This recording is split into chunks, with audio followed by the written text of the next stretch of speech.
Welcome to Madras sister channel. ரொம்ப நீண்ட நாளைக்கு அப்புறம் ஒரு வீடியோ போடுறேன். அதாவது 1000 ரூபாய் மதிப்புள்ள நாணயம். இந்த நாணயம் பார்த்தீங்கன்னா ஒரிசாவில் இருக்கிற பூரியில் ஜெகநாதர் கோயில் ரொம்ப பிரசித்தி பெற்ற கோயில். அந்த கோயிலை பற்றி எல்லாருக்குமே தெரியும். அந்த கோயிலை சிறப்பிக்கும் விதமாக இந்த 1000 ரூபாய் நாணயத்தை இந்திய அரசாங்கம் வந்து வெளியிட்டிருக்காங்க. வாங்க இந்த நாணயத்தை நம்ம எடுத்து பார்க்கலாம்.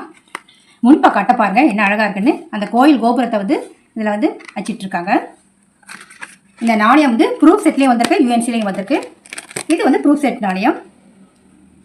மும்பை மின்ட்டில் மட்டும்தான் இந்த நாணயத்தை வச்சுட்டாங்க. 1000 ரூபாய் நாணயமும் 10 ரூபாய் நாணயமும் இணைந்தே வந்து வச்சிட்ருக்காங்க.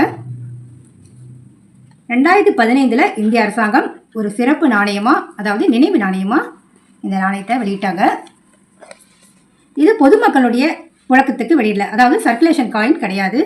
நாணயங்கள் கலெக்ட் பண்ணுறவங்களுக்கு மட்டுமே இந்த மாதிரி காயினை வெளியிட்டிருக்காங்க. நமக்கு தேவை அப்படின்னா நம்ம இந்தியன் கவர்மெண்ட் மீட்டில் மட்டும் இந்த நாணயத்தை வாங்கிக்கலாம்.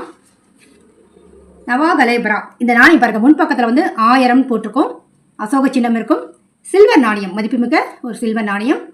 பின்பக்கம் பாருங்க, பூரி ஜெகநாதர் அவருடைய ஃபோட்டோ இருக்கும், பாலபத்ரர் சுபத்ரா அவங்களுடைய உருவங்கள் கொண்ட ஒரு நாணயம். இது சில்வர் நாணயம். 10 ரூபாய் நாணயமும் வெளியிட்டிருக்காங்க. இந்த நவாகலேபரா அப்படின்ற ஒரு திருவிழா வந்து அந்த ஜெகநாதர் கோயிலில் நடக்கும், ஒரிசா மாநிலத்தில். அந்த திருவிழா பார்த்தீங்கன்னா 12 வருஷத்துலேருந்து 19 வருஷத்துக்குள்ளே ஏதாவது ஒரு வருஷம் மட்டும் இந்த திருவிழாவை நடத்துவாங்களாம். நபாகலேபரா. நபானா புதிய, கலேபரானா உடல். அதாவது இந்த தெய்வங்களுடைய பழைய உருவம் இருக்குமா, அந்த உருவத்தை எடுத்துட்டு புதுசாக ஒரு உருவத்தை செய்து வைப்பாங்களாம். அந்த திருவிழா வந்து ரொம்ப பிரசித்தி பெற்ற திருவிழாவாக இருக்கும். அதாவது நிறைய லட்சக்கணக்கான மக்கள் வந்து கலந்துக்குவாங்க. அந்த ரத யாத்திரை, பூரி ரத யாத்திரைன்னு கேள்விப்பட்டிருப்போம், நம்ம கலந்துப்பாங்க. அவ்வளோ ஃபேமஸாக இருந்தது. அதை சிறப்பிக்கும் விதமாக தான் 1000 வருஷமாக நடந்துட்டு இருக்க இந்த திருவிழா. அதை சிறப்பிக்கும் விதமாக இந்த நாணயம் வந்து இந்திய அரசாங்கம் வெளியிட்டாங்க. இந்த திருவிழா எதுக்கு நடக்குதுன்னா, பழைய அந்த சிலைகள் பார்த்தீங்கன்னா ஜெகநாதர் சிலை, பாலபத்ரர், சுபத்திரை, இவங்க சிலைகள்லாம் பார்த்தீங்கன்னா ஒரு மரத்தால் தான் செஞ்சுருப்பாங்களாம். அந்த மரத்தை எடுத்துட்டு புதிய சிலைகளை அந்த இடத்துல வைப்பாங்க. இதுதான் ஒரு பெரிய விஷயம். இதை சிறப்பிக்கும் விதமாக தான் இந்த நாணயம் வந்து வெளியிட்டாங்க. இந்த 1000 ரூபாய் நாணயம் பார்த்தீங்கன்னா 80% வந்து வெள்ளியில் இருக்கும், 20% காப்பர் இந்த நாணயத்தில். இதனுடைய வெயிட் எவ்வளோன்னு பார்த்தீங்கன்னா 35 கிராம் வெயிட் வந்து 35. இப்போ சில்வர் விலை அதிகமாகிடுச்சு, 35 கிராம் எடையுள்ள நாணயம் இது. இதனுடைய சைஸ், இந்த 1000 ரூபாய் நாணயத்தினுடைய சைஸ் பார்த்தீங்கன்னா 44 mm. அதே 10 ரூபாய் நாணயம் அதனுடைய வெயிட் பார்த்தீங்கன்னா 7.71 கிராம் இருக்கும். இது அவுட்டர் ரிங்கில் பார்த்தீங்கன்னா இது அலுமினியம் அண்டு பிராண்ட்ஸ் இது கலந்துருக்கும். இதில் வந்து இப்போ என்ன பண்ணுறாங்க, 5 ரூபாய் நாணயமும் 1000 ரூபாய் நாணயம் தனித்தனியாக பிரித்து கூட இதை வந்து சேல்ஸ் பண்ணுறாங்க. இந்த நாணயத்தினுடைய முன்பக்கம் பார்க்கலாம். முன்பக்கம் பார்த்தீங்கன்னா அசோக சின்னம் இருக்கும், இந்த சிங்கத்தினுடைய முத்திரை இருக்கும். 1000 ரூபாய் பாருங்கள், 1000 ரூபாய்னு எழுதியிருக்காங்க பாருங்கள், பார்க்கறதுக்கு பிரமிப்பாக இருக்குது. அது ப்ரூஃப் செட். இது ப்ரூஃப் செட்டு மும்பை மின்ட், அதனால் எம்ன்னு இருக்கும். பின்பக்கம் பார்த்தீங்கன்னா அந்த நாணயத்தினுடைய கீழே பாருங்க, இங்கே பாருங்க மும்பை, அதாவது எம்னு இருக்கும். அது வந்து ப்ரூஃப் செட்டில் மட்டும்தான் வரும் இந்த நாணயத்தில்.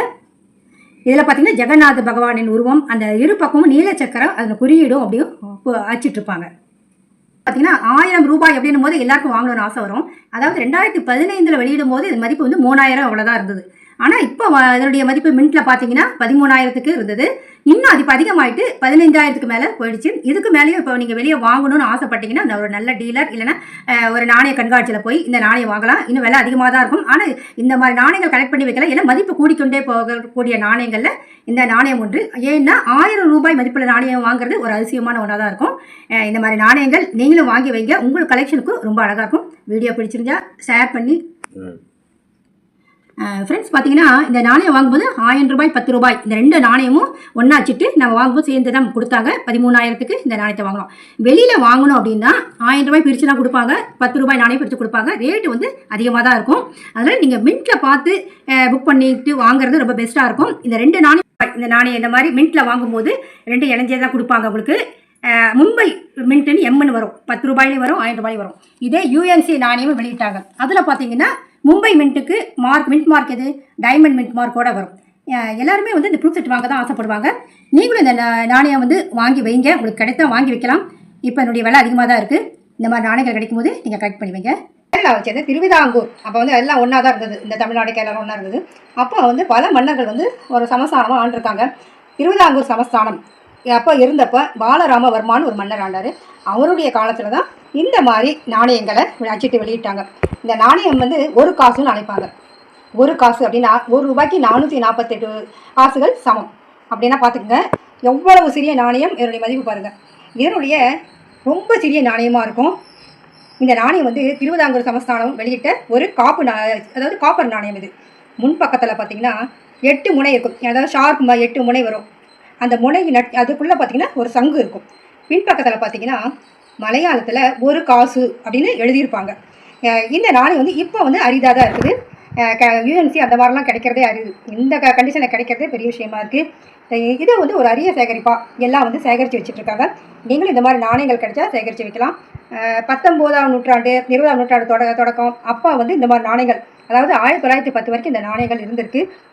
இந்த மாதிரி நாணயங்கள் வரலாற்று சிறப்பு மிக்க நாணயங்கள் உங்களுக்கு கிடைச்சா நீங்கள் கலெக்ட் பண்ணி வைக்கலாம். நாணயங்கள் இப்போ கருப்பு இதாக இருக்குது. இந்த மாதிரி நாணயங்கள், பழைய நாணயங்கள் கிடைச்சா நீங்கள் வந்து சுத்தம் பண்ணக்கூடாது. சுத்தம் பண்ணாங்கன்னா அதனுடைய தன்மை மாறிடும். அப்புறம் அது அதனுடைய இயல்பான தன்மையில் இருந்தால் தான் அது இந்த நாணயங்களுக்கே மதிப்பு இருக்குது. அதனால் இந்த நாணயங்கள் வந்து எழுத்து தெரியல, அதனுடைய உள்ள என்ன அச்சிட்ருக்காங்கன்ற அந்த சங்கு, அந்த நட்சத்திரம் அதெல்லாம் தெரியலன்ட்டு நீங்கள் அதை க்ளீன் பண்ணக்கூடாது. எப்படி இருந்ததை கிடைச்சதோ அதே மாதிரி தான் நீங்கள் பயன்படுத்த வச்சுட்ருக்கணும். அது பாதுகாப்பாக வைக்கணும். அப்போ தான் அதனுடைய விலை வந்து அதனுடைய விலை மதிப்பு எல்லாமே குறையாது.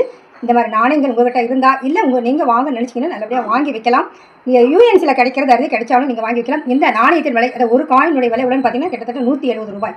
இந்த நாணயம் நான் இப்போ வாங்கினது. இந்த மாதிரி நாணயங்கள் பொக்கிஷங்கள் தான் நமக்கு. அந்த காலத்தில் ஒரு காசுன்னு மக்களுடைய கையில் இருந்துட்டுனா பாருங்கள், ஒரு காசுன்னு அழைப்பாங்களாம். இப்போ வந்து கொஞ்சம் ரேராக தான் போயிட்டுருக்கு. நல்ல கண்டிஷனில் அப்படின்னு பார்த்தீங்கன்னா ₹600 வரைக்கும் போகுது இந்த நாணயம். இது வெயிட் பார்த்தீங்கன்னா 0.65 கிராம். அப்போ எவ்வளவு சின்ன இது பாருங்கள். சின்ன சைஸ்லையும் ரொம்ப குறைவாக இருக்கும். வெயிட் ரொம்ப ரொம்ப குறைவாக உள்ள நாணயம் இது. இந்த நாணயம் உங்களுக்கு கிடைச்சா நீங்கள் சேகரித்து வைங்க. இந்த வீடியோ உங்களுக்கு ரொம்ப பயனுள்ளதாக இருக்கும்னு நினைக்கிறேன். வீடியோ பிடிச்சிருந்தா ஷேர் பண்ணி, லைக் பண்ணி, சப்ஸ்கிரைப் பண்ணுங்கள்.